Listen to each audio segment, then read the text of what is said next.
Bab 865. Cahaya matahari yang lembut perlahan jatuh di atas laut sehingga memantulkan cahaya gemerlap di permukaan laut. Kapal besar itu akhirnya menjadi tenang setelah berisik semalaman, seperti sehelai daun yang lembut mengapung di lautan. Malam ini merupakan malam yang sangat merugikan bagi para tamu.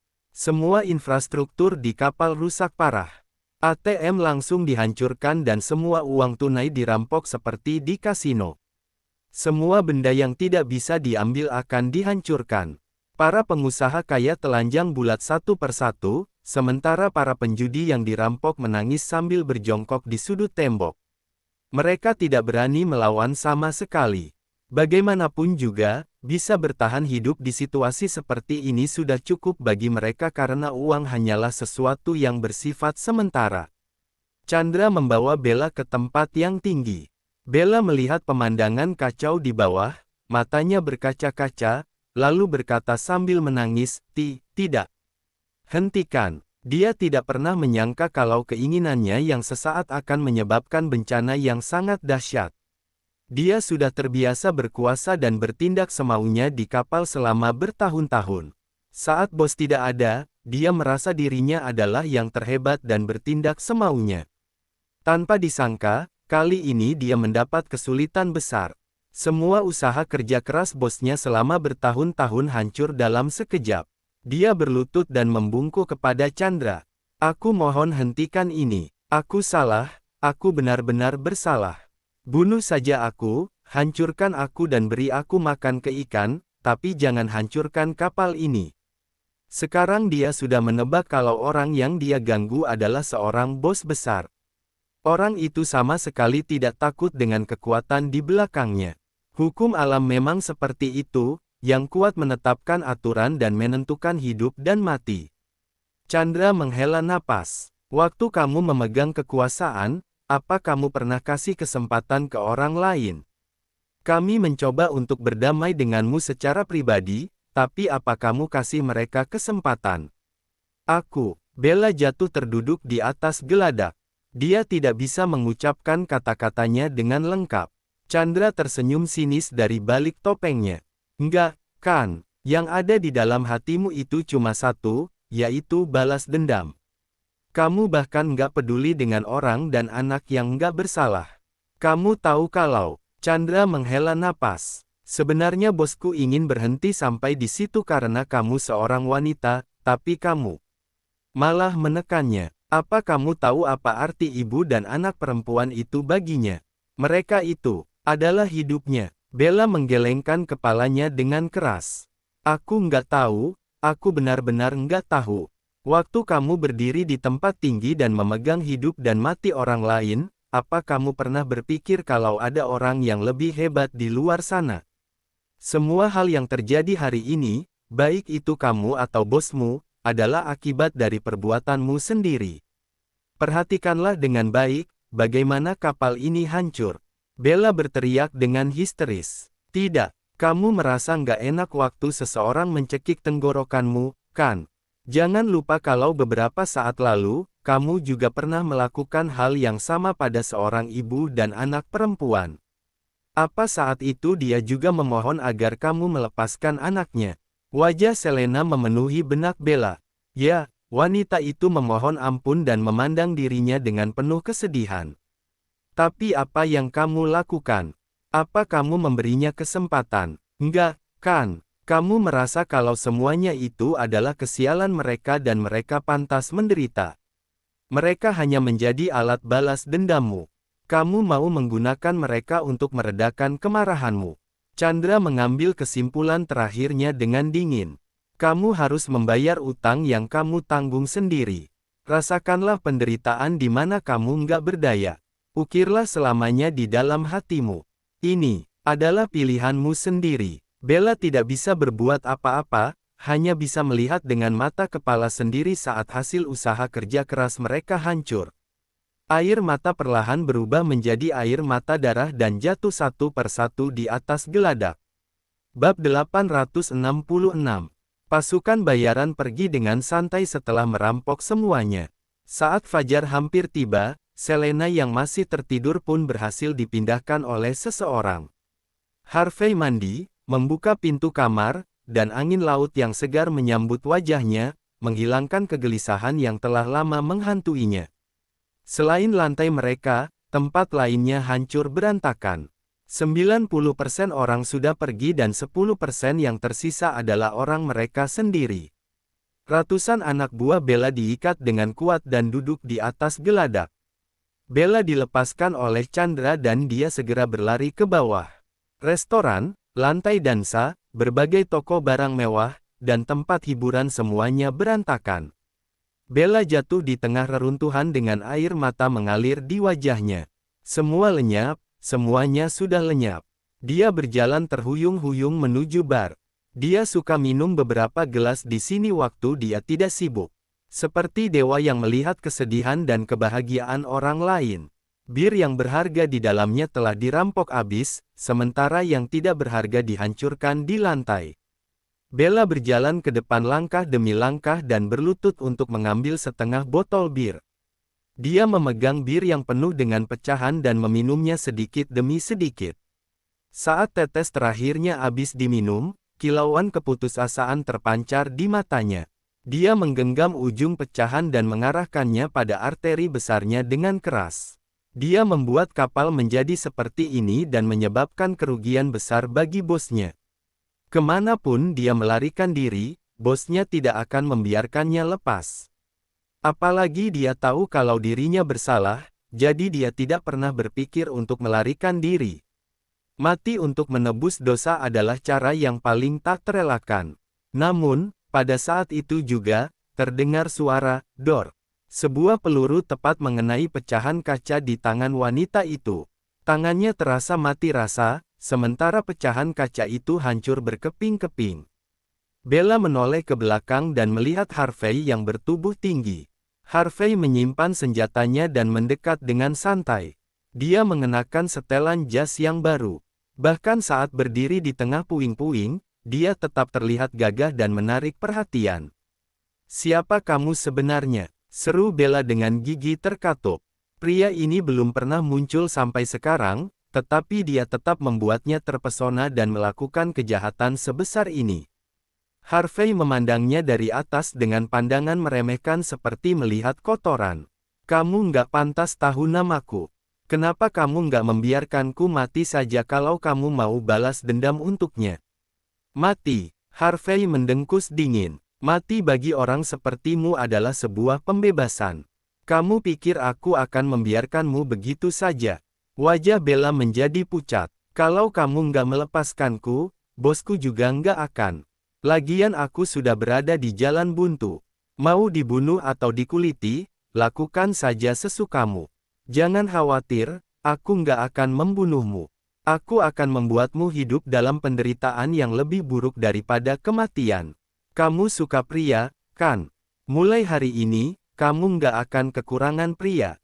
Apa yang mau kamu lakukan? Yang mau aku lakukan." Harvey berjalan cepat dan berhenti. "Tidurlah dengan ribuan orang. Aku akan membalas apa yang kamu lakukan padanya berkali lipat ganda." Wajah Bella menjadi pucat. "Enggak, kamu nggak boleh melakukan itu. Tadinya aku ingin memberimu kesempatan karena kamu seorang wanita. Bella, kamu yang cari masalah sendiri. Kamu bisa melukaiku, tapi kamu nggak boleh menyakiti ibu dan anak perempuan itu."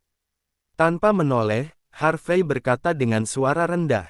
"Setiap orang punya garis batasnya sendiri. Seharusnya kamu nggak melampaui batas itu."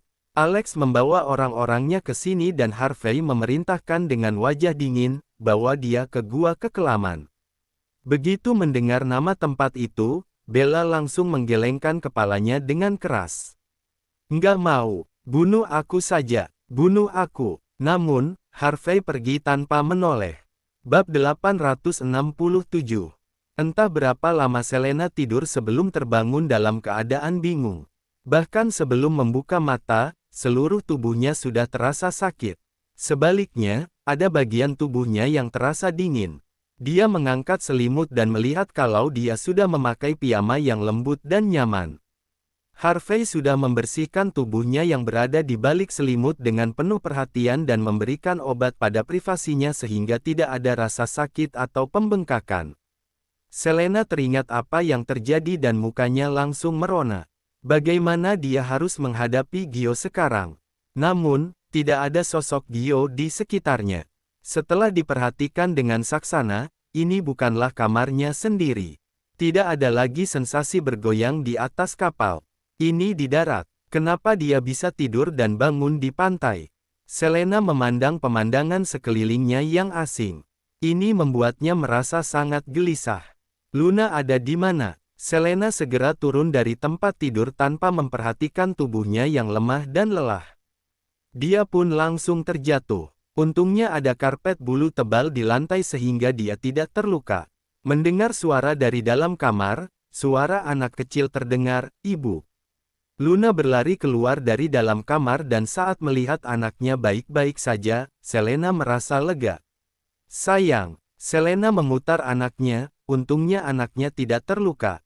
Selena kebingungan dan tidak tahu apa yang terjadi. Ada terlalu banyak pertanyaan di dalam benaknya. Dia berdiri pelan-pelan sambil menopang kaki tempat tidur. Setelah merasa lega sejenak, dia baru menggandeng Luna keluar. Pintu terbuka dan Selena terkejut. Salju turun dari langit, pemandangan yang akrab, aroma yang akrab, dan suhu yang akrab. Selena juga tidak tahu bagaimana menggambarkan perasaannya dan matanya mulai berkaca-kaca. "Ibu." Si kecil tidak mengerti kenapa ibunya tiba-tiba menangis. Dia memegang tangan ibunya dengan gugup dan menggoyang-goyangkannya. Selena mengangkat tangannya dan mengusap air matanya. Ini adalah kota Arama, tempat dia dilahirkan dan dibesarkan. Sebenarnya dia masih berpikir bagaimana cara kembali, tetapi tanpa disangka dia sudah tiba setelah bangun. Kejadian yang terjadi selama setahun ini terasa seperti mimpi. Dari hilang ingatan sampai ingatannya pulih kembali. Dari perpisahan dengan putrinya sampai bertemu kembali. Dari sakit parah sampai dia bisa berdiri lagi di sini dan melihat salju. Hanya dia yang tahu betapa sulitnya perjalanan ini.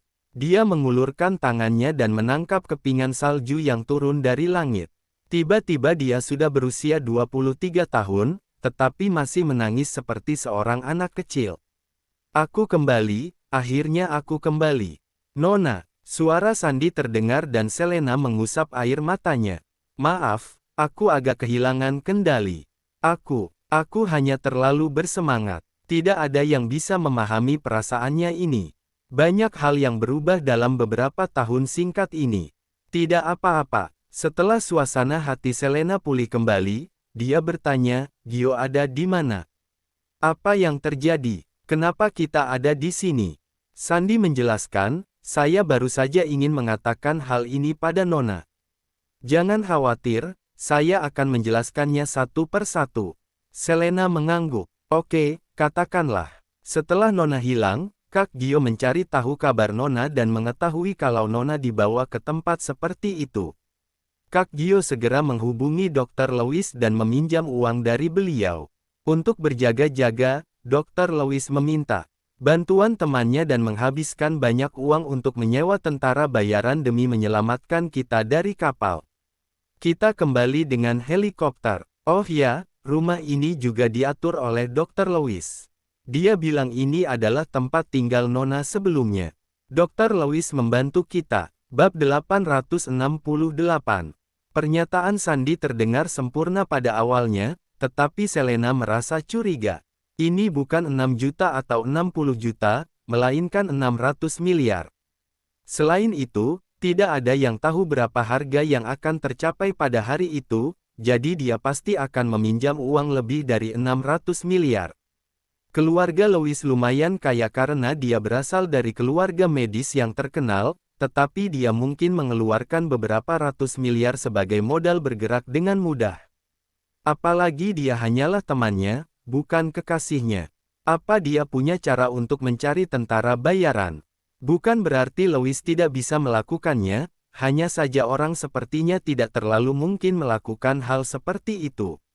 Namun, selain Lewis, siapa lagi yang bisa membantunya? Tidak mungkin Harvey, kan? Begitu Selena memikirkan ini, dia tahu jelas kalau pria itu masih ada di Afrika. Dia tidak mungkin bisa datang secepat itu. Meski itu benar-benar Harvey, dia itu pasti sudah membawanya pergi. Mana mungkin dia membiarkan dirinya dan anaknya di luar. Ya, saat itu Nona tidak tahu seberapa berbahayanya situasi itu. Saya dan Kak Gio mencari banyak cara untuk mengumpulkan uang. Dr. Lewis juga sangat khawatir. Kalau bukan karena dia mencari uang kemana-mana, kami tidak mungkin berhasil menyelamatkan Nona. Selena terkejut. Uang sebesar ini. Jadi Dr. Lewis memang bisa diandalkan. Dia tidak mengecewakan di saat kritis. Kalau Nona dibawa pergi dalam keadaan seperti itu, kami tidak akan bisa menyelamatkan Nona sama sekali. Sandy melukiskan situasi malam itu dengan jelas. Selena hanya tahu kalau dia diselamatkan oleh seseorang, tetapi dia tidak tahu kalau kapal pesiar yang mewah itu sudah menjadi puing-puing. Apa yang sebenarnya dialami oleh orang di atas? Apalagi Harvey yang pendendam duduk di sebelahnya malam itu. Dia menghajar semua pria yang tidak sopan terhadap Selena sampai mereka tidak bisa bangun selama 10 hari lebih setelah turun dari kapal. Kalau gitu, Gio pergi kemana? Selena akhirnya mengajukan pertanyaan ini. Sandy menggaruk kepalanya. Kak Gio bilang dia sudah berjanji untuk pergi setelah mengantar Nona ke tempat yang aman. Dia meminta saya datang untuk melindungi kalian dan dia sendiri pergi sesuai dengan janji. Selena tahu kalau Gio pergi pada saat ini karena dia khawatir akan membuat dirinya canggung saat bangun dan melihatnya di sana. Selena tidak tahu bagaimana harus menggambarkan orang itu. Maaf merepotkanmu. Aduh, jangan sungkan, Nona. Saya dan Kak Gio juga adalah sahabat yang sudah melewati hidup dan mati bersama. Saya juga dapat uang dengan menjaga Nona. Ini hal yang bagus, kan? Selena mengeluarkan ponselnya dan segera menghubungi Lewis. Dia ingin menghilangkan keraguan di dalam hatinya. Selena, suara lembut Lewis terdengar. Gimana kabarmu? Kamu baik-baik saja, kan? Semalam Gio tiba-tiba meneleponku. Aku nggak menyangka hal seperti itu akan terjadi di sana.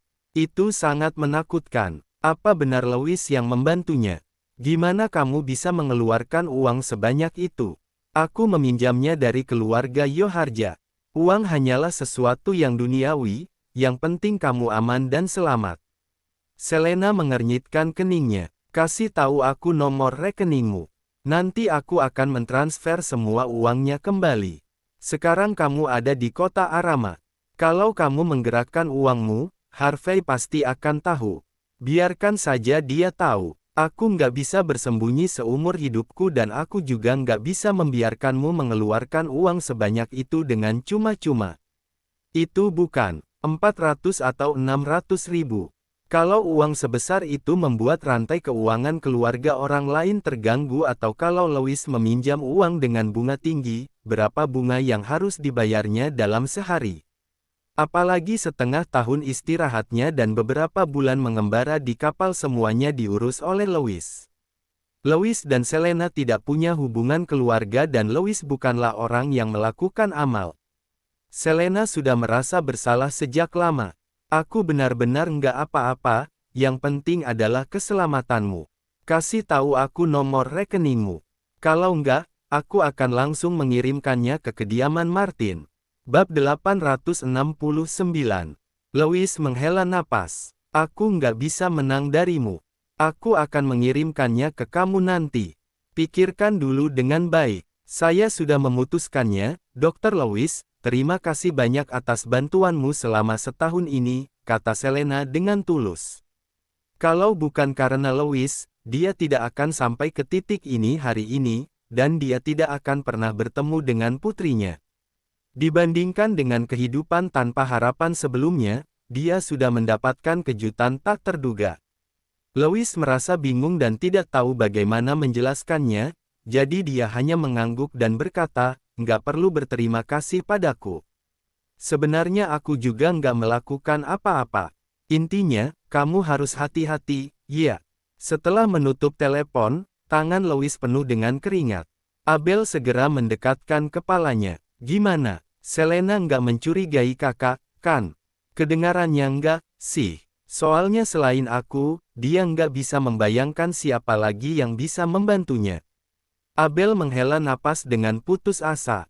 Aku merasa sangat bersalah karena kita menipu Kak Selena. Kalau dia tahu kita juga menipunya, dia pasti akan sangat sedih. Harvey yang sialan. Gimana dia bisa tahu kalau Kak Selena nggak mati? Aku jadi takut kalau mengingatnya. Pria itu sangat licik. Dia bahkan mengadakan pemakaman palsu dan berlutut selama 1 hari 1 malam hanya untuk mendapatkan kepercayaan Kak Selena. Entah itu keberuntungan atau bukan, Kak Selena bisa dicintai oleh orang gila seperti ini. Cinta adalah pedang bermata dua. Kalau dikendalikan dengan baik adalah kasih sayang, kalau enggak, itu adalah jurang. Kita hanya bisa menyalahkan diri sendiri karena nggak punya kemampuan untuk melindungi Selena, makanya masalah ini hanya bisa diatur oleh Harvey. Louis terkejut dengan telepon tadi pagi. Mereka mengira mereka berhasil menyembunyikan Selena dari Harvey. Tanpa disangka, Harvey adalah pemburu sejati. Tapi kali ini dia nggak menggunakan cara licik untuk mendapatkan apa yang diinginkannya. Semoga dia benar-benar belajar dari pengalaman dan berubah pikiran, dan juga nggak memperlakukan Kak Selena seperti dulu lagi. Louis menghela napas. Semoga saja begitu. Setelah mengatakan itu, Louis menelepon Harvey, lalu mengatakan tuntutan Selena. Harvey memberikan nomor rekening kepadanya dengan sikap yang cukup sopan. Dia bahkan berterima kasih dengan tulus. Setelah itu, Abel merasa lega, menggaruk kepalanya, dan berkata, pantas saja setahun ini hidup kita berjalan dengan lancar. Suara ibuku makin populer dan dapat beberapa kontrak besar. Awalnya aku pikir itu kebetulan, tapi ternyata karena bantuan Harvey. Dia berterima kasih kepada kita dengan cara ini. Louis juga teringat keluarga Martin di Arama. Terutama ayahnya yang meneleponnya beberapa kali belakangan ini dengan penuh semangat. Kalau orang itu adalah teman, dia sangat beruntung, tetapi kalau musuh, orang itu tidak akan memberinya kesempatan untuk menangis. Mereka juga terikat oleh Harvey sehingga hanya bisa berdoa di dalam hati untuk Selena. Di sebuah pulau di kota Arama, Harvey meninggalkan Selena tidak hanya untuk meredakan emosi Selena, tetapi juga karena banyak pekerjaan yang perlu dia tangani. Dia sangat sibuk. Alex melepaskan topengnya dan wajahnya tersenyum riang. Sepertinya orang itu sudah melihat keadaan buruk kapal gelap itu. Mungkin dia bisa menjual besi rongsokan untuk mendapatkan sedikit uang sekarang. Aku sudah menghancurkan semua yang bisa dihancurkan. Nilai kapal itu nggak penting. Dia sudah menyinggung orang-orang di kapal itu kali ini, jadi mereka pasti akan membalas dendam. Meski dia bisa mendapatkan kapal lagi dalam waktu singkat, pelanggan nggak akan datang lagi. Bisnis besar ini benar-benar hancur di tangannya. Alex tertawa. Beberapa ratus miliar ditukar dengan triliunan rupiah, itu sangat layak. Yang terpenting itu aku sudah nggak tahan melihat bocah sialan itu. Dia selalu melawan Tuan Harvey, tapi kali ini kita benar-benar menghancurkan semangatnya. Mari kita lihat apa dia akan belajar dari kesalahannya atau enggak. Harvey tidak berpikir seoptimis itu. Dia menatap laut yang biru jernih dengan tenang. Hanya kuda yang bisa dijinakkan. Kalau itu hewan buas, kita hanya akan dilawan dengan lebih ganas. Bersambung ke bab 870. Terima kasih.